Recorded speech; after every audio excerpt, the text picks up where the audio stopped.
Rushing to blame and judgment only inflames a situation. May 17, 2013. To awaken is humanity's destiny. It is inevitable and unavoidable, and that is a very good reason to be happy and joyful. I cannot impress upon you strongly enough how much God, our Father, loves you all in every moment of your existence.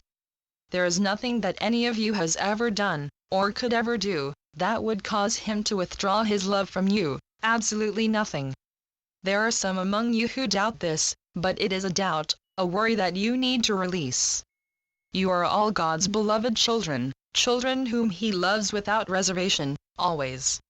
Whenever you feel down, depressed, shameful, worthless, guilty, or angry, just remind yourselves of this divine truth: God loves me and will always love me regardless of what I or anyone else might think, say, or do. This does not mean, as you well know, that you can behave thinkingly or unthinkingly in an unloving manner. To behave in a manner that hurts another hurts you more. It may not seem like that, but someone who has been hurt can forgive, whereas someone who is doing the hurting cannot.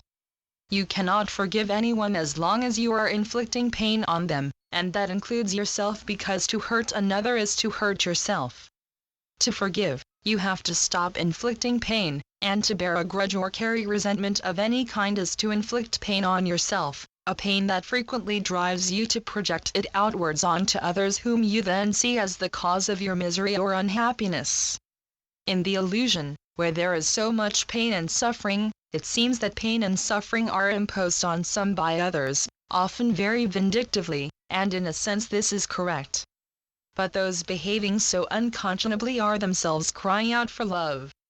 If you attack them, their pain intensifies, and a common response to that suggestion might be, a good thing too, they deserve it.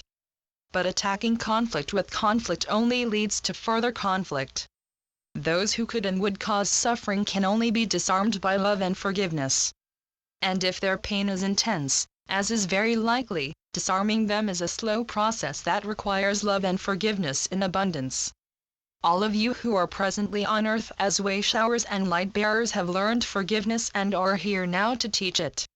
Yes, many of you have suffered severely in your present lives and have issues with forgiving, perhaps feeling that you have not learned to forgive and that you have no desire to do so. Nevertheless, you have to admit to yourselves that you do know that love is the only answer, whatever the problem. You are aware that forgiveness is the way forwards, and you are working on engaging with forgiveness to release all your own anger, bitterness, and resentment. You know that you need to do this, you know that this is the path you chose to follow, despite the pain, even though you are often struggling with it as you recall the unconscionable experiences that you have undergone personally, but you have sought spiritual assistance and you are receiving it. Keep asking for help, and keep holding the intention to forgive or to learn to forgive, and with the spiritual assistance you are receiving you will succeed. Then you will demonstrate forgiveness, and by doing so, teach it to others. That lesson is the major one that all are in the process of learning and putting into effect. And the best teachers are those who are closest to their own experiences of personal pain and suffering, because they can relate the most compassionately to those who are suffering, while at the same time being open to the awareness in themselves of the pain that those inflicting suffering are undergoing. They can see and understand both perspectives. No one who is not in pain imposes pain intentionally on anyone else. Accidents occur through thoughtlessness or unawareness, and pain is inflicted.